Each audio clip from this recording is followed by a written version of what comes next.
Por mi rostro azotaba un viento helado que olía a tierra mojada y a ozono, una bofetada de la tormenta que parecía querer arrancarme de la piedra.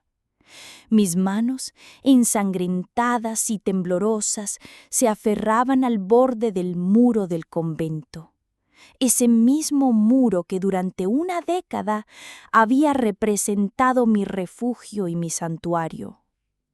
Abajo, en el lodazal que antes fuera el jardín de las dalias, 4 sombras me miraban con los ojos desorbitados por el pánico.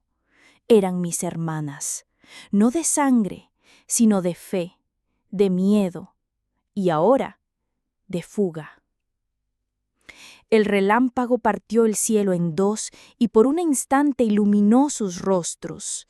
La angustia contenida de Elena, la llama de desafío en los ojos de Carmen, la fragilidad de la anciana madre Lupe y el terror puro, infantil de la joven Sofía. Éramos siervas de Dios, novias de Cristo, y estábamos cometiendo el acto más desafiante de nuestras vidas: escapar hacia la nada, huyendo de un hombre al que todos llamaban santo. En ese momento, suspendida entre el cielo y la tierra, yo no era la hermana Isabel, era una fugitiva. Y esa noche, el 12 de octubre de 1994, mi vida, tal y como la conocía, terminó para siempre. Para que puedan entender cómo una mujer consagrada a Dios termina escalando los muros de su propio hogar en mitad de la noche, deben regresar conmigo al principio, a un tiempo en que la fe era tan simple y pura como el aire de las montañas de Oaxaca. Mi nombre es Isabel, o hermana Isabel, como se me conoció durante años. Hoy, en 2024, tengo 55 años, pero esta historia comienza mucho antes, en la quietud de 1984. A los 15 años, con el corazón rebosante de un idealismo que solo la juventud conoce, ingresé por voluntad propia en el convento de Santa Clara del Silencio, enclavado en un pequeño pueblo llamado Santo Nido de la Sierra. Quería entregarle mi vida a Dios, ser útil, encontrar un propósito más grande que yo misma. Y por casi una década lo encontré. La vida en el convento era un bálsamo. Nuestra rutina estaba marcada por el tañido de las campanas, un ritmo metódico que nos guiaba desde el alba hasta el anochecer. Nos levantábamos a las 5 para el primer rezo y el aroma a copal y a café de olla llenaban los pasillos de piedra. Éramos solo 7 religiosas, una pequeña familia unida bajo el manto de la Madre Superiora, Asunción, una mujer de carácter firme, pero con una justicia que no dejaba lugar a dudas. Santo Nido era un pueblo donde el tiempo parecía haberse detenido. Las casas de adobe con tejas rojas se aferraban a las laderas de la montaña, y el convento, en lo alto de la colina, era el corazón espiritual de la comunidad. Mis días transcurrían entre el huerto, donde mis manos aprendieron los secretos de la tierra, y la cocina, donde ayudaba a la hermana Guadalupe, o Madre Lupe como la llamábamos todas, a preparar los alimentos. Madre Lupe, con sus 70 años a cuestas y una sabiduría ancestral en la mirada, decía que alimentar el cuerpo es una forma de acariciar el alma. Sus moles para las fiestas del pueblo eran legendarios, un secreto que según ella le fue susurrado por los mismos ángeles. La hermana Elena era nuestra intelectual. Podía pasar horas en la biblioteca desempolvando textos teológicos escritos en latín. Su memoria era un archivo viviente de las escrituras, y su frase favorita era: el conocimiento es una oración que la mente le reza a la verdad. La hermana Carmen era pura alegría, un torbellino de risas y canciones. Se encargaba de la catequesis y los niños del pueblo la adoraban siguiéndola como si fuera el flautista de Hamelin. Un santo triste es un triste santo, solía decir, y su risa era tan contagiosa como el bostezo. Finalmente estaba Sofía, la más joven. Había llegado apenas un año antes que yo, con 18 años y una timidez que reflejaba la mía. Trabajábamos juntas en el huerto, compartiendo un silencio cómodo, lleno de entendimiento. Nuestra paz se fracturó de forma casi imperceptible. Comenzó con un traslado. Nuestro guía espiritual, el padre Miguel, un anciano bondadoso que nos trataba como a nietas, fue enviado a otra parroquia. Su partida nos entristeció, pero aceptamos la voluntad de la diócesis. Poco después llegó él, el padre Antonio. Recuerdo su primera misa como si fuera ayer. Era un hombre alto, de presencia imponente, y una voz de barítono que hacía vibrar las viejas vigas de la capilla. Al principio, todas quedamos impresionadas. Parecía carismático, elocuente, un verdadero pastor. Pero algo en él, una nota discordante en su perfecta sinfonía de piedad, me inquietó desde el primer día. Sus visitas al convento se volvieron frecuentes. Siempre había una excusa: consultar un libro de nuestra biblioteca, pedir consejo a Madre Lupe sobre alguna hierba medicinal o simplemente ver si necesitábamos algo. Y siempre traía regalos, semillas exóticas para el huerto, un rosario de plata para la capilla, libros para Elena. Gestos que parecían amables, pero que con el tiempo entendí que eran las llaves con las que iba abriendo, una a una, las puertas de nuestra confianza. La inquietud se convirtió en alarma durante la confesión. Sus preguntas se desviaban de lo espiritual hacia lo invasivo. Se interesaba por detalles de mi vida antes del convento, por pensamientos impuros, por sensaciones que iban más allá de lo necesario. Empecé a notar sus miradas, que se prolongaban más de la cuenta, especialmente sobre las más jóvenes. Sus toques, que al principio parecían paternales, una mano en el hombro, un roce en el brazo, se volvieron extrañamente calculados. Una caricia que duraba un segundo de más, un gesto que dejaba una sensación helada en la piel, pequeños actos que sumados dibujaban un patrón perturbador. No era la única que lo sentía. Vi cómo Sofía, mi compañera de huerto, empezó a marchitarse. Un día, mientras trasplantábamos plántulas de tomate, la voz del padre Antonio resonó desde el patio y ella dejó caer la pala. Le temblaban tanto las manos que tuve que ayudarla a recogerla. «¿Qué te pasa, Sofía? ¿Qué te hizo él?», le pregunté en un susurro. Su única respuesta fue un llanto ahogado, mientras negaba con la cabeza y decía que él le había amenazado, que nadie le creería jamás. El ambiente en el convento se enrareció.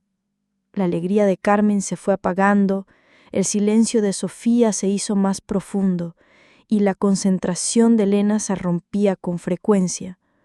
La alegría dio paso a un silencio opresivo, cargado de secretos y omisiones. Justo en esa época la Madre Asunción cayó gravemente enferma, una neumonía fulminante que la postró en cama durante semanas. Sin su presencia protectora, el convento se volvió un territorio vulnerable, y fue entonces cuando la sombra que yo había estado percibiendo se transformó en una bestia real, siniestra y aterradora. El padre Antonio comenzó a actuar con una audacia escalofriante, usando su autoridad para acorralarnos. Recuerdo con una claridad que me quema la memoria la primera vez que presencié algo verdaderamente grave. Encontré a Sofía atrapada entre una estantería de la biblioteca y el cuerpo del padre Antonio. Él le sujetaba la muñeca con fuerza, mientras su rostro era una máscara de miedo y vergüenza. Esa noche no pude dormir.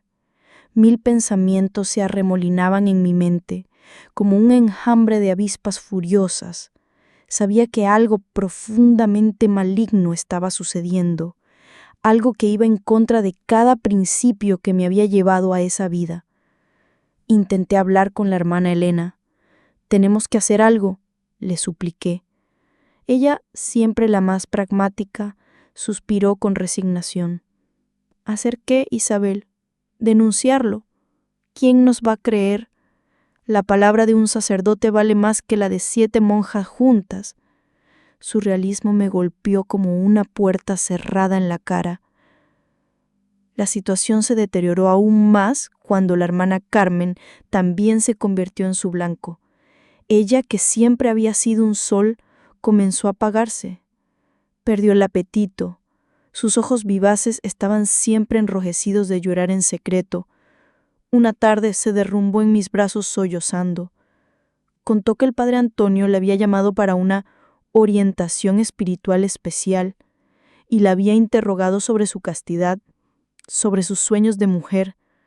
Cuando intenté irme, me agarró del brazo con tanta fuerza que me dejó un moretón. Me dijo que mi alegría era una provocación, una falta de modestia. Algo dentro de mí se rompió. Ver a Carmen, tan fuerte, reducida a ese estado de humillación, fue la gota que derramó el vaso. Empecé a vigilar, a planear. Intentaba asegurarme de que ninguna de las jóvenes se quedara a solas con él, inventando tareas urgentes que debían hacerse en grupo. Pero él se dio cuenta y comenzó a aislarme, esparciendo el rumor entre las hermanas mayores de que yo era rebelde y tenía problemas con la obediencia. Comprendí que las palabras eran inútiles, necesitaba pruebas. Empecé a llevar un pequeño diario, anotando fechas, horas, palabras, incidentes, un registro meticuloso de su crueldad. Una noche, él sobrepasó todos los límites. Sofía llegó a mi celda temblando de tal manera que apenas podía sostenerse en pie. Su rostro tenía la marca roja de unos dedos y su hábito estaba rasgado en el hombro. «Fue en el confesionario», susurró, con la voz hecha un hilo. Dijo que era una penitencia, que debía entregarme a él para ser purificada de mis pecados. La ira que sentí fue una llamarada blanca y cegadora. «Esto se acaba hoy», declaré. A la mañana siguiente, aproveché mi día de salida para ir a la capital del estado, a la oficina del obispo. Esperé 3 horas. Cuando finalmente me recibió, un hombre corpulento con una cruz de oro que brillaba en su pecho, sentí que mi valor flaqueaba. Pero pensé en Sofía, en Carmen, y encontré la fuerza. Le conté todo. Le presenté mis notas, describí los incidentes, expliqué cómo el padre Antonio usaba su autoridad para intimidarnos. El obispo escuchó en silencio, con los dedos entrelazados sobre su escritorio. Al terminar, suspiró profundamente. «Hermana Isabel, estas son acusaciones de una gravedad extrema. El padre Antonio es un sacerdote ejemplar. ¿Está usted segura de lo que dice?» Mi corazón se hundió. A pesar de todo, la duda. «Estoy absolutamente segura, Su Excelencia», respondí con firmeza. «Temo por el bienestar de mis hermanas». Él asintió lentamente. «Investigaré el asunto, pero le ruego la más absoluta discreción. Un escándalo de esta magnitud podría dañar gravemente la imagen de la Iglesia». Salí de allí con una mezcla de esperanza y aprensión. Había hecho lo correcto. Había confiado en el sistema.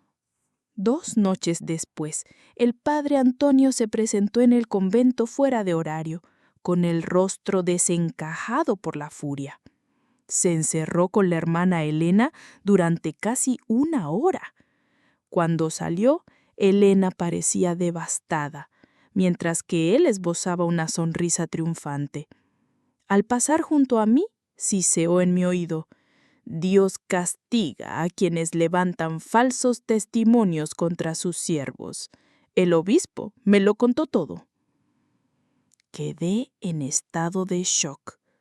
El obispo no solo le había creído a él, sino que le había revelado mi identidad. Elena vino a mi habitación. ¿Qué has hecho, Isabel? Fuiste a ver al obispo a nuestras espaldas. Intenté justificarme, pero ella negó con la cabeza, la decepción grabada en su rostro. Dice que tienes problemas psicológicos, que inventas historias para llamar la atención. El obispo le ha creído y ahora exige que te trasladen o te expulsen. La realidad me golpeó con la fuerza de un tren. No solo le habían creído a él, sino que ahora yo era la culpable. A la mañana siguiente me llamaron al despacho. El padre Antonio estaba allí, saboreando su victoria. Con un placer cruel leyó la orden del obispo: mi traslado inmediato a una remota misión en la Sierra Tarahumara, por insubordinación y difamación. En ese instante, bajo la mirada triunfante de mi verdugo, comprendí que la justicia no existía para nosotras dentro de aquella estructura. Fue entonces cuando tomé una decisión que cambiaría mi vida para siempre. No iría a la Sierra Tarahumara. Encontraría otra salida, aunque eso significara desaparecer del mapa. Esa noche reuní a mis hermanas en la bodega. Vamos a irnos, declaré, todas juntas. Así comenzó nuestro plan de huida, nuestra liberación, nuestra protesta silenciosa contra un sistema que nos había abandonado. Huir. La palabra resonaba en mi mente como una campana fúnebre y a la vez como un canto de libertad. Nunca, ni en mis sueños más extraños, imaginé que estaría planeando la fuga de un convento. Pero allí estábamos, 5 mujeres asustadas, susurrando en la penumbra de la bodega, rodeadas de sacos de maíz y frascos de conservas. Elena, siempre la voz de la razón, expresó sus dudas. Si huimos, pareceremos culpables. Dirán que teníamos algo que ocultar. Y lo tenemos, replicó Carmen con una amargura que nunca antes le había oído. Tenemos que ocultar nuestra vergüenza, nuestra humillación, el hecho de que la iglesia nos dio la espalda. Sofía solo sollozaba en silencio abrazada a sus rodillas. Fue Madre Lupe, la más anciana, la que selló nuestro destino. 60 años, dijo finalmente, con la voz firme a pesar de su fragilidad. Durante 60 años he servido a Dios entre estas paredes. Creía que moriría aquí, pero ahora veo que a veces Dios nos pide sacrificios que no entendemos. Si para proteger a mis niñas es necesario partir, que se haga su voluntad. Sus palabras solidificaron nuestra decisión. Huiríamos juntas. ¿Pero cómo? Éramos 5 mujeres sin un peso, sin contactos, sin un rumbo. El muro del convento era alto, coronado con trozos de vidrio. La puerta principal era una mole de madera que rechinaba como un alma en pena. Necesitábamos ayuda externa. Recé como nunca antes lo había hecho, no con oraciones memorizadas, sino con un grito desesperado desde el fondo de mi alma. Señor, si esta es tu voluntad, envíanos una señal. Y la señal llegó en la forma más inesperada.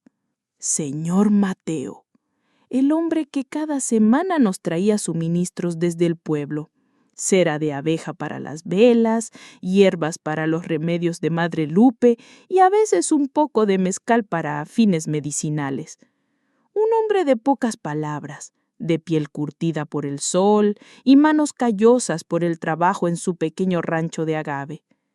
Ese día, mientras le ayudaba a descargar unos costales, me miró de una forma distinta. «No se le ve bien, hermanita», comentó en voz baja. Me sorprendió. El señor Mateo rara vez decía algo más que un buenos días. «Estoy bien, solo un poco cansada», mentí con una sonrisa forzada. Él siguió observándome y luego suspiró. «Perdone mi atrevimiento, pero mi difunta esposa decía que yo tenía el don de ver la pena en los ojos de la gente. Si usted o las otras hermanitas necesitan algo, lo que sea, pueden contar conmigo». El corazón se me aceleró. ¿Era esta la señal o una trampa? «¿Qué le hace pensar que necesitamos ayuda?», pregunté con cautela. Sus ojos se oscurecieron. «Mi hija mayor», dijo, «entró a un convento en el norte. También tuvo problemas con un sacerdote. Para cuando tuvo el valor de contármelo ya era demasiado tarde para su alma». Sentí una conexión inmediata con aquel hombre que cargaba con su propio dolor. «Tiene razón», confesé con la voz rota. «Necesitamos ayuda, mucha ayuda». En los días siguientes, el señor Mateo se convirtió en nuestro cómplice. El plan comenzó a tomar forma a través de notas escondidas entre los manojos de hierbas. Mateo tenía un primo en Puebla, dueño de una pequeña fábrica de textiles. Estaba dispuesto a acogernos temporalmente. Mateo usaría sus ahorros de toda la vida para financiar nuestro viaje. «No puedo quedarme con los brazos cruzados mientras pasan por lo mismo que mi Rosita», declaró con los ojos húmedos. El plan era arriesgado. Escaparíamos en una noche de tormenta que ahogaría cualquier ruido. Mateo nos esperaría con su vieja camioneta en un camino de tierra apartado. Tendríamos que saltar el muro posterior, donde los árboles nos darían cobertura. Reunimos lo esencial.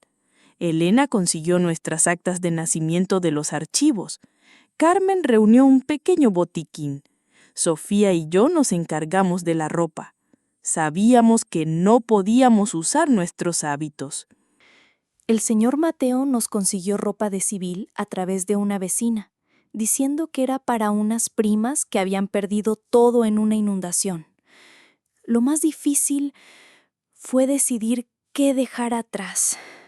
El rosario que me regaló mi madre, el libro de oraciones de Elena, la pequeña imagen de la Virgen de Guadalupe de Carmen, el álbum de fotos de la familia de Madre Lupe. Tuvimos que despojarnos de nuestro pasado. A medida que se acercaba el día, el miedo se intensificaba. ¿Y si nos descubren?, susurrábamos en la noche. La noche antes de la fuga planeada, mientras guardábamos nuestras pocas pertenencias, alguien bajó a la bodega. Nos quedamos paralizadas. Era la hermana Dolores, una monja anciana que siempre había apoyado al padre Antonio. Estábamos perdidas. «Sé lo que están planeando», dijo sin rodeos. Pero para nuestra sorpresa, sacó un pequeño fajo de billetes de su bolsillo. «Tomen, es todo lo que he ahorrado con mis trabajos de costura, para que empiecen de nuevo». «¿Pero por qué?», logré preguntar. Porque siempre fingí creerle, porque tenía miedo, porque soy demasiado vieja para empezar de nuevo, porque soy una cobarde», confesó. «Pero ustedes no, ustedes son valientes, merezcan una oportunidad de escapar de este infierno». En ese instante, entendí que no éramos las únicas víctimas. La noche siguiente, el cielo cumplió su promesa. A medianoche, mientras las campanas del convento daban las 12 campanadas por encima del estruendo de la lluvia, Nos quitamos los hábitos por última vez y los dejamos doblados sobre un banco de piedra. Nos miramos. Ya no éramos monjas, éramos mujeres luchando por nuestra dignidad. Corrimos por el jardín, empapadas en segundos. Carmen lanzó la cuerda hecha de sábanas anudadas por encima del muro. Yo subí primero, luego ella, luego Sofía, Elena y por último, con gran dificultad, la hermana Guadalupe. Por un momento angustiante, temí que no lo lograra, pero entonces llegó a la cima, con los ojos brillando con una victoria que trascendía ese muro. Y entonces corrimos, 5 exmonjas bajo la lluvia, hacia la vieja camioneta del señor Mateo que esperaba con las luces apagadas. Así partimos, dejando atrás el convento, el pueblo y la vida que conocíamos. No teníamos ni idea de que nuestra desaparición provocaría un escándalo, que nuestros nombres serían manchados y que pasaríamos 28 años viviendo en las sombras, cargando un secreto demasiado pesado para cualquier alma. El viaje en la caja de aquella camioneta fue un purgatorio de lona mojada y miedo. Elena y yo nos acurrucamos juntas, mientras las otras 3 se apretujaban en la cabina con el señor Mateo. Tras lo que pareció una eternidad, la camioneta se detuvo en un viejo granero en la propiedad de un cuñado de Mateo, a unos 30 kilómetros de Santo Nido. Era nuestro primer refugio. Allí, entre el olor a heno y a tierra húmeda, formamos un círculo y rezamos, no en una capilla adornada, sino como 5 almas náufragas agradeciendo haber encontrado una orilla. Los días siguientes fueron una neblina de ansiedad. Mateo nos traía comida y noticias. El convento está alborotado, nos contó. El padre Antonio está furioso. Dice que escaparon por problemas de conducta y rebeldía espiritual. La policía las está buscando. Fue entonces que nos dio nuevas identidades, nuevos nombres, una nueva historia. Yo, Isabel, me convertí en Laura Méndez, maestra de primaria. Sofía en mi hermana menor, Cecilia. Elena y Carmen en nuestras primas Lucía y Rosa. Y Madre Lupe en nuestra tía Amelia, que nos había criado. Ensayamos nuestras nuevas vidas, repitiendo los nombres hasta que se sintieron casi reales. Vestirme con la ropa de civil fue una experiencia surreal. Me miré en un trozo de espejo roto y no me reconocí. El hábito no era solo una prenda, era mi piel, mi identidad. Ahora era una mujer extraña con vaqueros y una blusa sencilla. El primo de Mateo, Joaquín, llegó 2 días después con un camión de mudanzas. Nos escondimos en la parte de atrás, entre muebles viejos, y emprendimos el largo viaje a Puebla. Allí, en la bulliciosa ciudad de Los Ángeles y los volcanes, comenzamos nuestra segunda vida. Joaquín nos consiguió trabajo en su pequeña fábrica textil y alquilamos una modesta vivienda en un barrio obrero. La adaptación fue brutal. Tareas cotidianas como usar el transporte público o comprar en un supermercado eran enormes desafíos. Recuerdo la primera vez que tuvimos que ir al banco.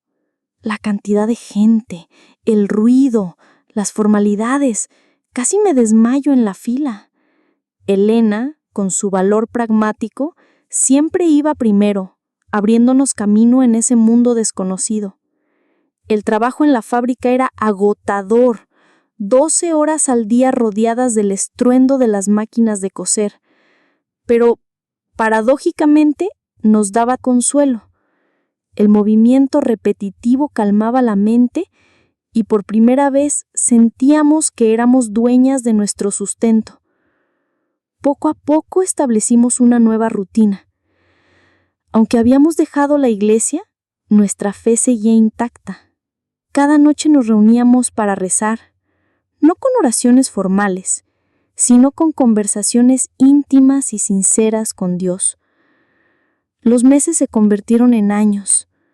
Puebla se convirtió en un hogar. Hicimos algunas amistades, siempre con cautela, omitiendo los capítulos cruciales de nuestra historia. En 1998 sufrimos nuestra primera pérdida.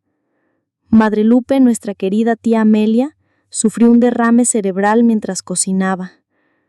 Su funeral fue una de las experiencias más dolorosas de mi vida. No pudimos enterrarla como la hermana Guadalupe, con los honores que merecía. La enterramos como Amelia Méndez, una anciana cualquiera en un rincón anónimo del cementerio municipal.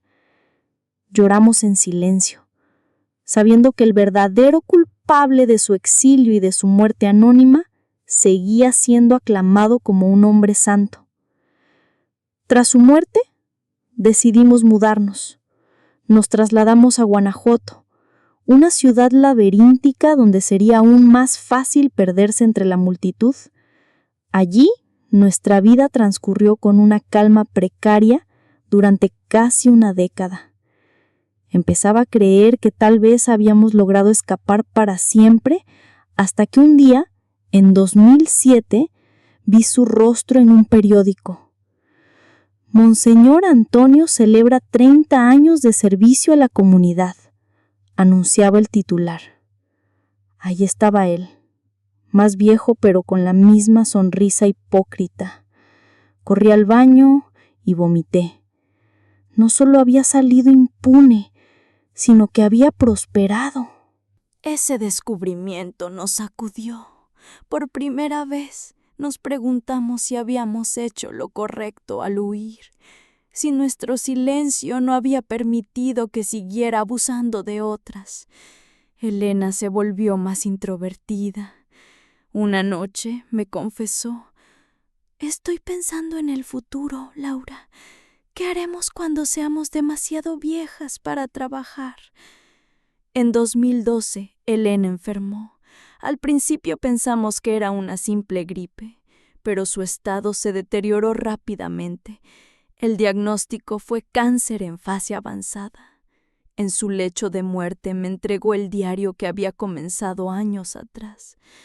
«Lo documenté todo, Isabel», me dijo con voz débil, «no por venganza, sino por justicia, para las que vinieron antes y las que vendrán después.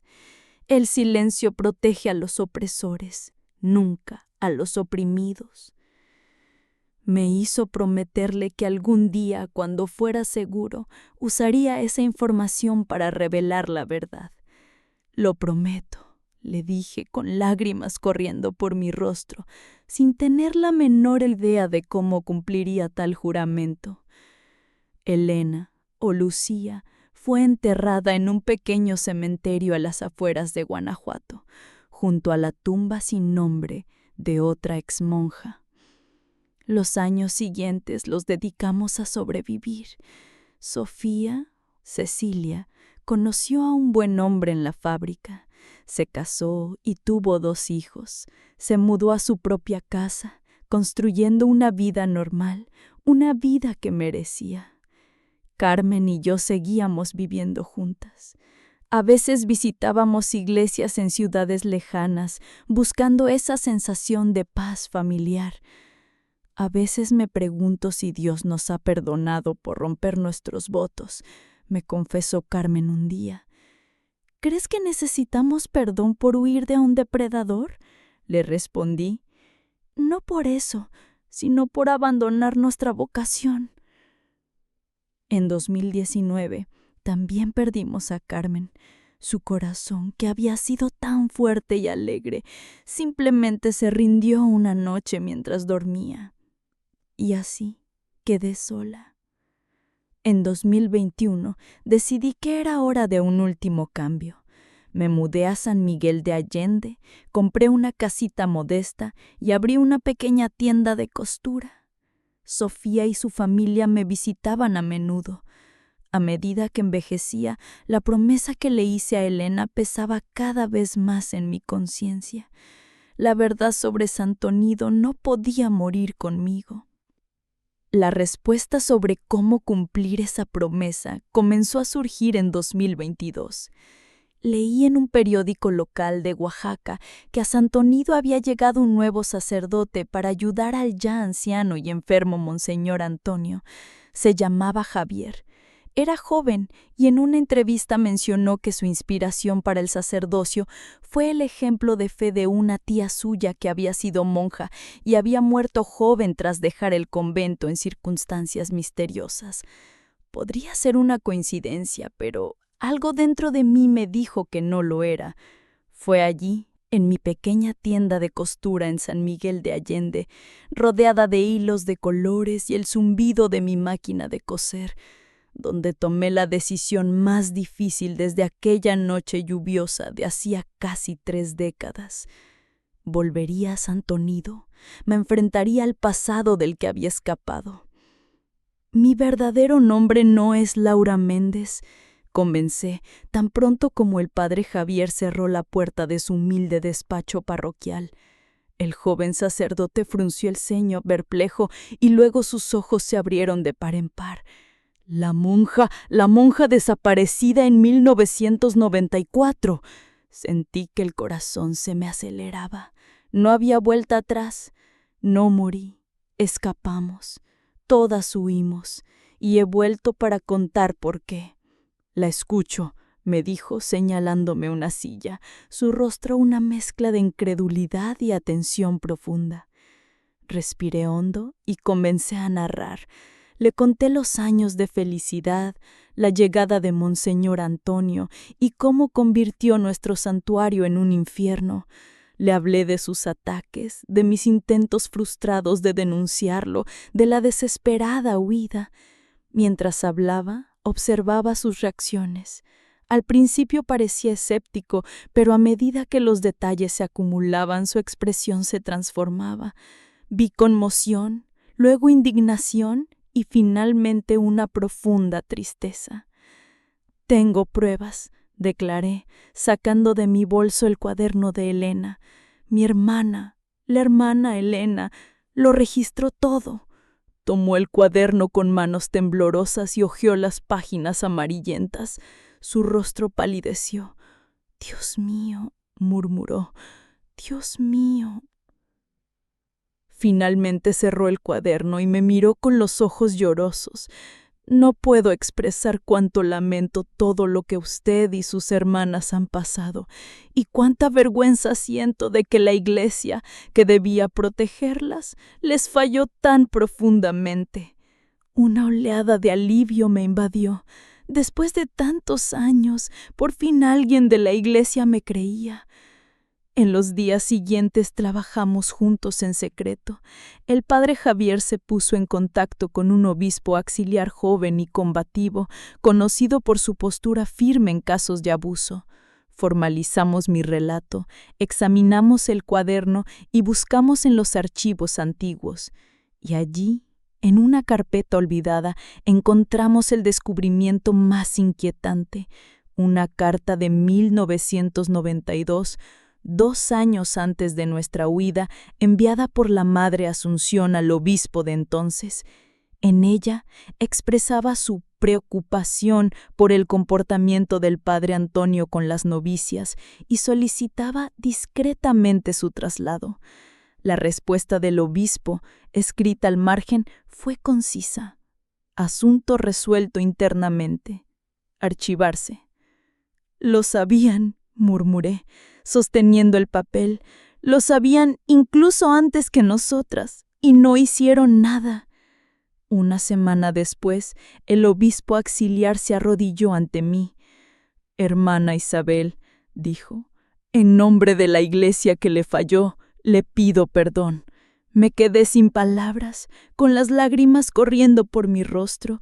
Por fin alguien reconocía nuestro sufrimiento. El regreso de Monseñor Antonio a Santonido fue abrupto. Alguien le había informado de nuestras indagaciones. Entró en el despacho sin llamar y se detuvo en seco al vernos a los 3 reunidos. Sus ojos se fijaron en mí. Por un instante no me reconoció, pero luego una chispa de reconocimiento, seguida de una furia helada, cruzó su rostro. Usted siseó con desprecio que pretendía aniquilarme, pero la mujer que tenía delante ya no era la joven aterrorizada de 25 años, era una sobreviviente de 53. Antes que nadie más pudiera hablar, mi voz sonó clara y clara, cortando la tensión como un bisturí. Puede que haya olvidado mi rostro, Antonio, pero mi alma no ha olvidado el suyo, y le aseguro que Dios, a quien usted dice servir, no lo ha olvidado tampoco. El color desapareció de su rostro, quedó boquiabierto, por primera vez sin palabras, sin poder. Fue entonces cuando el obispo auxiliar se levantó. «Se acabó el circo, Antonio», dijo con una autoridad implacable. «La hermana Isabel ha vuelto, y esta vez todos la vamos a escuchar». La verdad explotó en Santonido como una bomba largamente desactivada. Convocamos una reunión en el centro comunitario. Ante un centenar de rostros, algunos amigos, otros hostiles, conté mi historia. Relaté los abusos, la huida, los 28 años en la clandestinidad y la muerte de mis hermanas. No mencioné que Sofía seguía viva. Para todos, éramos 4 las que habíamos huido y muerto.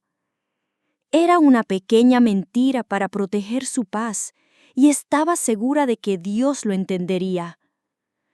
Al terminar, un silencio profundo llenó la sala. Luego, una anciana, una maestra jubilada respetada por todos, se levantó. «Hermana Isabel, yo le creo y lamento que nadie le haya creído antes». Otras voces se unieron. Un hombre contó que su hermana había sido novicia y se marchó de repente, sin volver a ser la misma. Una mujer confesó haber oído rumores, pero los ignoró. Poco a poco, el patrón irrefutable de la maldad de Monseñor Antonio se dibujó en el aire, tejido con los retazos de dolor y silencio de toda una comunidad. La noticia se difundió. Los periódicos, la televisión. Monseñor Antonio me demandó por difamación, pero no contaba con la avalancha de pruebas. El cuaderno de Elena, la carta de la Madre Asunción y, sobre todo, el creciente número de otras víctimas que, inspiradas por mi historia, comenzaron a hablar. El caso se volvió insostenible. 2 meses después, Monseñor Antonio fue destituido y se inició un proceso canónico. La decisión final fue su secularización. Fue despojado del estado clerical. No iría a la cárcel. Los delitos habían prescrito. Pero había perdido lo que más valoraba: su estatus, su poder, su manto sagrado. Una semana después, abandonó Santonido a escondidas, en medio de la noche, condenado al mismo tipo de exilio al que nos había sometido. Hoy, a mis 55 años, he encontrado la paz. Con la ayuda del padre Javier y muchos otros, transformamos el viejo y abandonado convento en el Centro Mariposa, un refugio para mujeres que han sufrido abusos. Sofía, mi querida Cecilia, enviudó hace 5 años y sus hijos ya son mayores y se mudó a Santonido para estar cerca de mí. Trabaja conmigo en el centro y su sonrisa es el testimonio vivo de que se puede construir una vida feliz incluso después del trauma más profundo. Monseñor Antonio, o simplemente Antonio, murió hace 1 año en un asilo en Veracruz. Dicen que murió solo. No sentí alegría, solo la extraña sensación de que un capítulo final se había cerrado. A veces, Cuando el sol de la tarde tiñe de oro las paredes del viejo convento, vengo aquí a los jardines del centro y me detengo ante 5 bancos de piedra que mandé a instalar. En cada uno un nombre: Guadalupe, Elena, Carmen, Sofía e Isabel. A veces traigo conmigo el gastado cuaderno de Elena. No necesito abrirlo. Sus palabras están grabadas en mi memoria. Simplemente lo coloco sobre la banca de piedra que lleva su nombre y susurro al viento: «Lo logramos, hermana. Cumplimos la promesa. Descansa en paz». Siento la presencia de mis hermanas y sé, con una convicción que trasciende la razón, que están en paz, que nuestro sufrimiento no fue en vano. La fe genuina no reside en la obediencia ciega, sino en el valor de cuestionar la injusticia. La maldad prospera en el silencio, y nunca es demasiado tarde para usar tu voz, aunque al principio solo sea un susurro. Durante 28 años viví en las sombras, pero al final hablé, y al hacerlo no solo encontré justicia, encontré la libertad.